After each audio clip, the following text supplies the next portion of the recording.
చైతన్యవంతులైన ఈ రోజులలో కాదు. అందుకోసమే మా కోరికను నెరవేరుస్తారని చెప్పేసి మోడీ గవర్నమెంట్కు మేము ప్రాధాన్యపడుతున్నాం. ఆ విధంగా సానుకూలమైనటువంటి చర్చల రూపంలో జరిపి మాకు ఓల్డ్ పెన్షన్ స్కీమ్ ఏదైతే రావాల్సిందో ఇస్తారని చెప్పేసి ఎలక్షన్ నోటిఫికేషన్ కంటే బిఫోరే సరైన డిసిజన్ తీసుకొని సరైన న్యాయం చేస్తారని చెప్పేసి నమ్మకంతోన ఈ కార్యక్రమాన్ని కోరుకోవడం జరుగుతుంది. Thank you sir, thank you అన్నారు. కాబట్టి బీజేపీ గవర్నమెంట్ సానుకూలంగా స్పందిస్తారని చెప్పేసి మాకు రావాల్సిన న్యాయబద్ధమైనటువంటి ఓల్డ్ పెన్షన్ స్కీమ్ ని తీసుకొస్తారని చెప్పేసి మాకు రావాల్సినటువంటి risk and hardship allowances SNT కానీ ఆర్టిజన్ స్టాఫ్ కానీ ఓహెచ్లో పనిచేసేటువంటి రిస్క్ హార్డ్షిప్ అలవెన్సెస్ ఇవ్వాలని చెప్పేసి ఓల్డ్ పెన్షన్ స్కీమ్ ని మరొకసారి పునరుద్ధరించి మా కార్మికులకు అండగా ఉంటారని చెప్పేసి మోడీ గవర్నమెంట్ కు ఈ విధంగా సౌత్ సెంట్రల్ ఎంప్లాయీస్ సంఘ తరపు నుంచి NFO నాయకత్వంలో డాక్టర్ మర్రిలా గారి నాయకత్వంలో మేమందరూ కూడా ఈరోజు నిరాహార దీక్షకు పూనుకోవడం జరిగింది. 8 జనవరి నుంచి 11 జనవరి వరకు NJFR పిలుపు మేరకు ఈరోజు మేము ఓల్డ్ పెన్షన్ స్కీమ్ తీసుకురావడానికి ఈ విధంగా మా వంతు నిరసన కార్యక్రమాన్ని ఈరోజు చేయడం జరుగుతుంది. కాబట్టి మోడీ గవర్నమెంట్ మా కోరికను ఆలకించి మా కోరికను నెరవేరుస్తారని చెప్పేసి ఎంప్లాయీ డివిజన్ స్థాయిలో ప్రభురాజు నాయకత్వంలో ఈ భారీ మొత్తంలో నిరాహార దీక్షకు పూనుకోవడం జరిగింది. దీంట్లో భాగంగానే ప్రతి ఒక్క కార్మికుడు చైతన్యవంతుడై తన వంతు బాధ్యత ముందుకొచ్చి ఈ రోజు NPS అగ్రెస్ట్ గా పనిచేయడం జరుగుతూ ఉంది. మాకు ఇండియన్ ఆర్మీ ఏ విధంగా పనిచేస్తుందో 24 గంటలు, ఇండియన్ రైల్వేలో కూడా 24 గంటలు పనిచేసే వ్యక్తులు ఉన్నారు.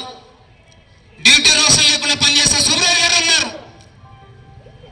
24 గంటలు ఎప్పుడు మెసేజ్ చేస్తే అప్పుడు డాక్యుమెంట్కి పోవాలి.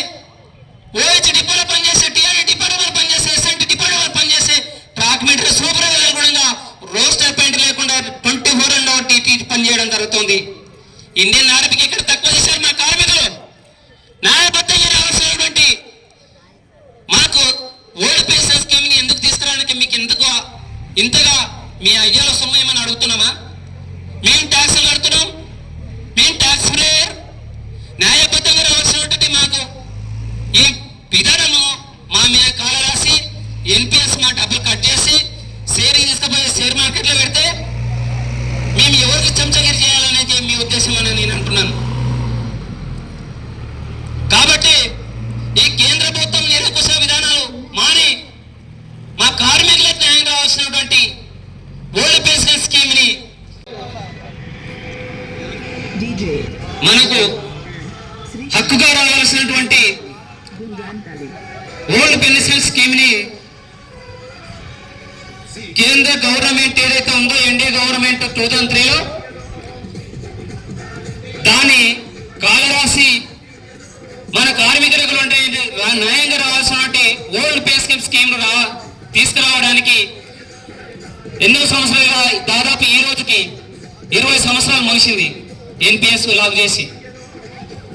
దీనిలో భాగంగానే కేంద్ర ప్రభుత్వం మెడలు వంచి మనకేదైతే రావాల్సిందో ఓల్డ్ పెన్షన్ స్కీమ్ దాన్ని సాధించే వరకు ఈ కార్మిక లోకం నిరంతరంగా పోరాటం చేస్తుంది. ఎన్డీఏ గవర్నమెంట్ మెడలు వంచి, మోడీ గవర్నమెంట్ మెడలు వంచి మనకు ఓల్డ్ పెన్షన్ స్కీమ్ తీసుకురావడానికి శాయశక్తిగా కృషి చేస్తామని చెప్పేసి ఈ కార్యక్రమం చూడండి. మీ అందరి యొక్క చైతన్యమే దానికి నిదర్శనం అని చెప్పేసి దీన్ని కోరుకుంటున్నాను. ఎందుకంటే ఒక ఎంప్లాయీ 30 సంవత్సరాలు సర్వీస్ చేసిన తర్వాత ఇంటికి పోతే ఓల్డ్ పెన్షన్ స్కీమ్ లేకపోతే NPS ఈ విధంగా కొనసాగితే ట్రాక్ మీద పనిచేసే ట్రాక్ మీటర్ కానీ, ఒక గలాసి కానీ, OH డిపోలో పనిచేసేవంటే అసిస్టెంట్ కానీ, టెక్నీషియన్లు కానీ, SNTలో పనిచేసేవంటే అసిస్టెంట్ కానీ, ESMలు కానీ ట్రాకులను నడిచి వాళ్ళ కాలు ఎముకలని నడిచిపోతాయి. అరిగిపోవడంతో పాటు వయసు తగ్గే కొద్దిగా నొప్పులు కూడా స్టార్ట్ అవుతాయి.